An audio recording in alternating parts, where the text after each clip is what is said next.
You're listening to the newest episode of Life Equals Choices, Choices Equal Life, with your host, Kim Olver. This is Kim, and welcome to our 36th episode of Life Equals Choices, Choices Equal Life. Tonight I have a very special group of people here to talk with you. They're my first participants in mental freedom coaching. We're only halfway through, and I wanted them to be able to talk to you about what their experience has been like. It's a 6-session course, so we've done 3 sessions so far. Instead of me talking to you about mental freedom, I'd like to ask my participants to talk about what it's been like for them. Who would like to go first? Hey, this is Untitled, and I'll go. I'm trying to be careful of the word because I don't want to oversell or undersell, but what's been very fast is that the mental freedom begins the moment the coaching begins. From your very first set of questions, I won't give them here, but just about control. And interestingly enough, releasing control gave me more freedom. Really just pushed me closer to my goals. I thought we would have this long, drawn-out process, and then there'd be a reveal at session 6. And that has not been the case. We're immediately brought into this place of self-responsibility that has been liberating. I really appreciate the voice that I found in myself from it. And I feel like I'm showing up. I get to show up more full and honor myself even better because I've begun this process. So who knows what the reveal in session 6 will be, because the first 3 have been pretty darn awesome.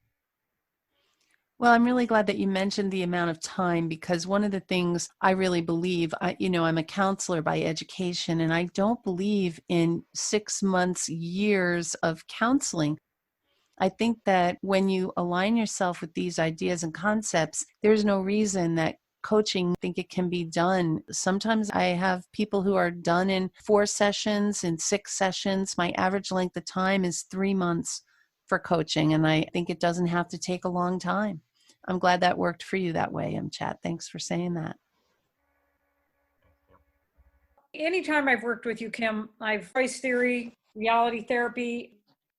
As I realize the more choices I have and I get a more articulated view of those choices, and I develop the concepts that you teach us each week, and I share and hear with the other members of the group, I just always come away from this with more mental freedom and more emotional freedom and more hope and more excitement.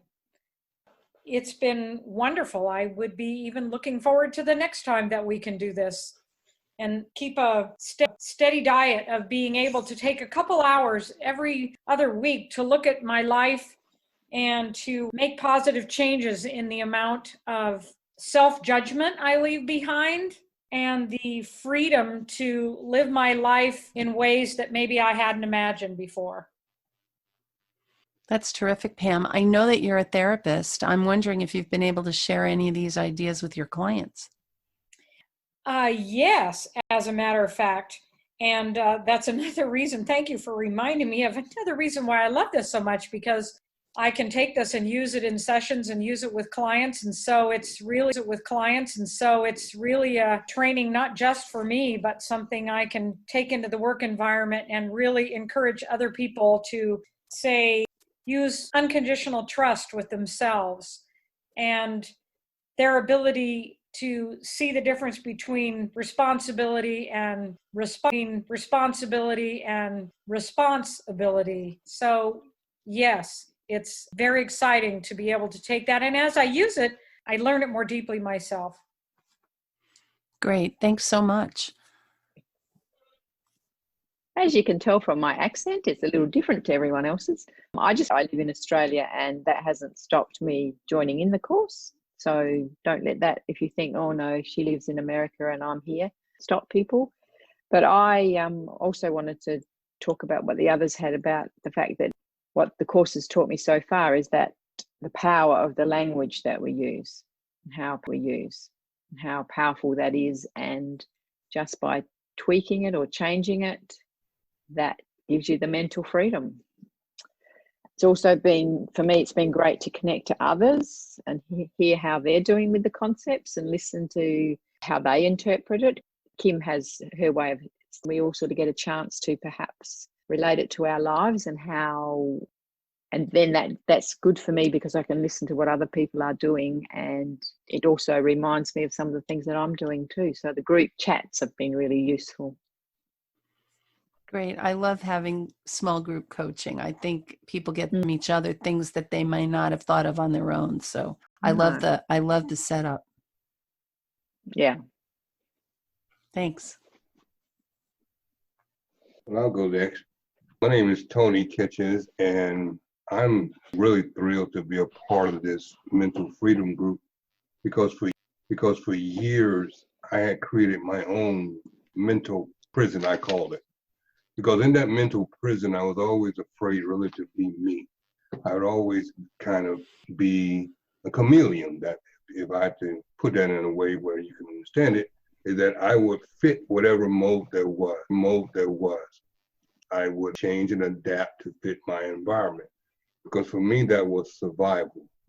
But over a period of time, I began to not like that feeling of adapting all the time. I wanted just to be me.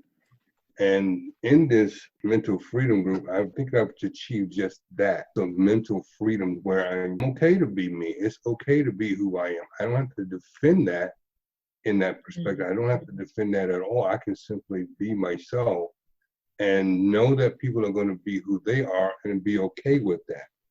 I don't have to continually change my position in order to be significant around me. I don't have to do that. I don't have to shrink so that other people feel that way. I don't have to put myself in such a high position to where I tower over other people's either. I'm kind of okay with now just being who I am, that I know that I have significance, that my significant need is okay.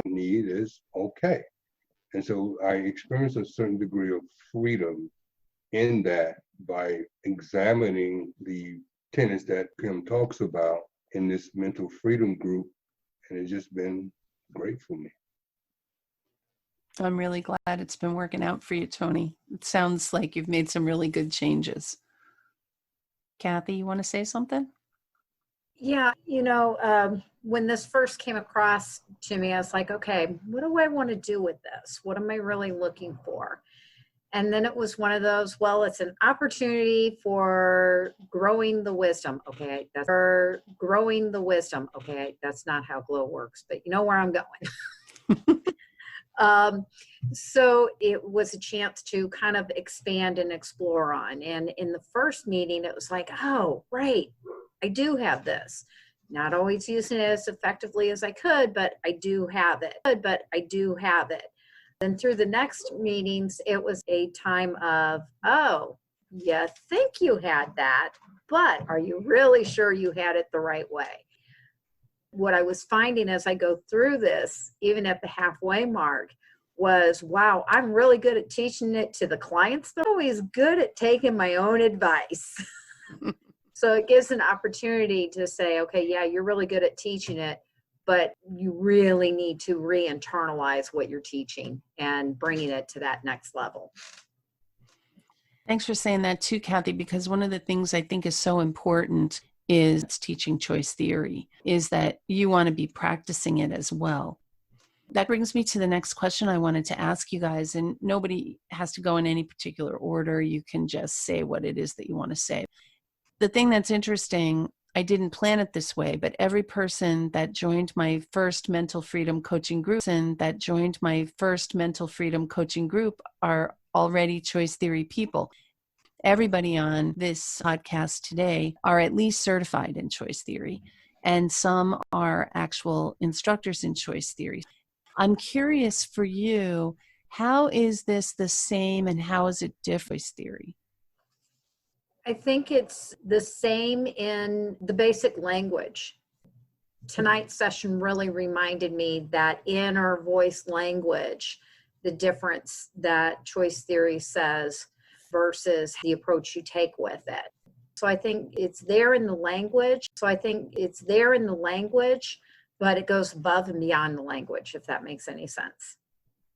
Okay. In this session, I like the unconditional trust challenge, even though I have to admit that I didn't quite understand what it meant when I first heard it.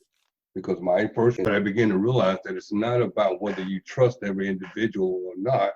It's about understanding that the person that's before you is trying to get their needs met the best way that they can.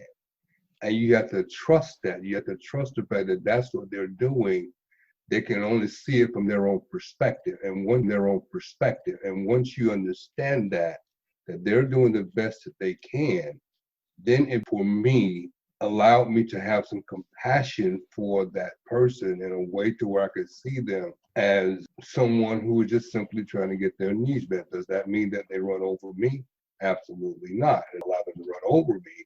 But I can understand it and then look at it from a point to where I don't have to, let's say increase a certain level of compassion for me. Increase a certain level of compassion.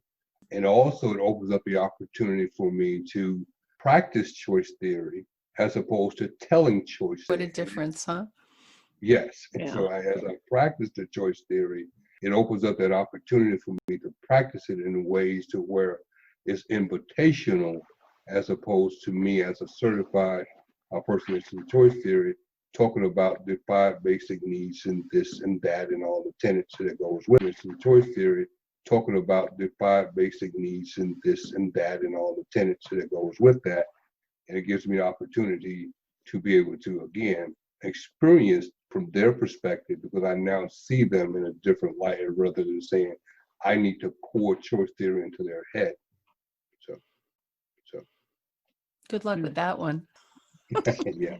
Yeah, Tony, I looked back through my notes and I was looking for what you said before about the practicing choice theory, not teaching it. And that's what I think, Kim, when you ask the question, how is it different? I think it's reminding myself that practicing it is, we will be teaching it. You know how you said before about, for my goal, you talked about, I have to let go of the fact that people might not love choice theory the way I do. Well, you don't have to, Christine, but you might want to. Thank you, Kim. That was Exactly. kind of our lesson tonight about have to and want to. So just so you know, that was a little insider joke, but. Yeah, that's right. Yeah. And also the concept you talked about, the responsibility and the responsibility. Understanding those words in choice theory terms, I think the choice theory knowledge that we have helps, but you don't have to have it either. Choice theory to me is common sense anyway, but you wouldn't have to have a choice theory knowledge to be able to do your course. Right. And sometimes it might be that choice theory knowledge might get in the way of this course. It could be. I think my goal when I put this together was to help people really operationalize the tenets of choice theory. And some of the things, the way that I've worked to internalize it myself all these years, 30 years or more than 30 of practicing choice theory in my life, and how every day I'm looking to go a little bit deeper and a little bit deeper. And somehow life puts in front of me situations that challenge me. The easy thing to do is to rely on old habits. But every time something happens in my life, understanding how I apply this. And then I just wanted to share what I've learned with other people. And I'm starting to develop this mental freedom so that it's something that can help other people also. And I want to go back to you saying choice theory is common sense, because I would say choice theory is common sense. That's not very common. Yes, that's true.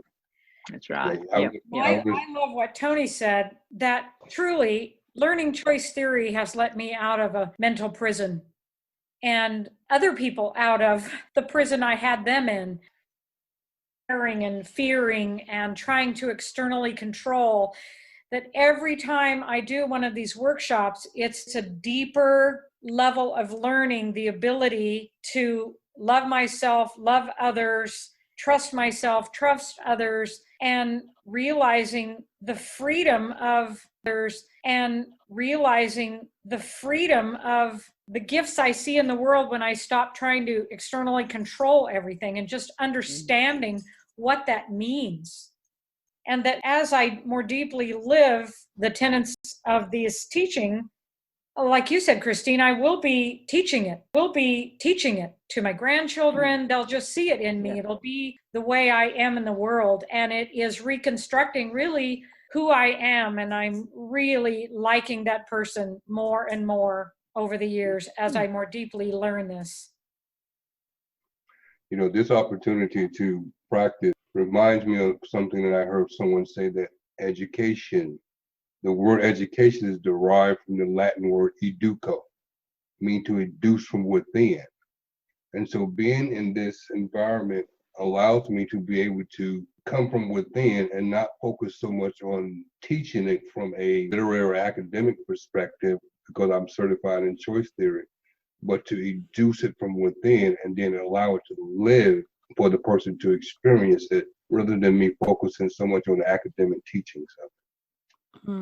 That is the realest thing that I can say about this, is that it's been real. So your goal, Kim, around operationalizing this for us, or helping us to operationalize from within ourselves, thanks for that distinction, Tony, is that the same way water inside of the cup doesn't quench your thirst, it's not until you actually apply it or actually take the sip from the cup.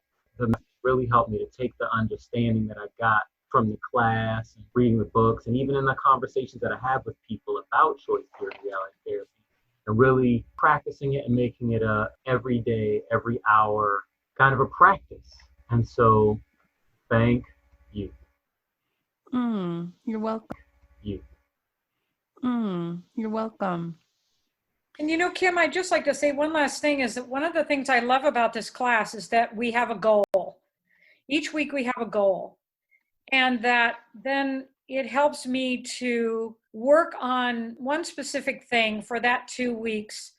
So I know that I am then making progress, because if I don't have a goal and I don't have some accountability, then I can get lost and it can kind of just float away instead of being really concrete and really long-term.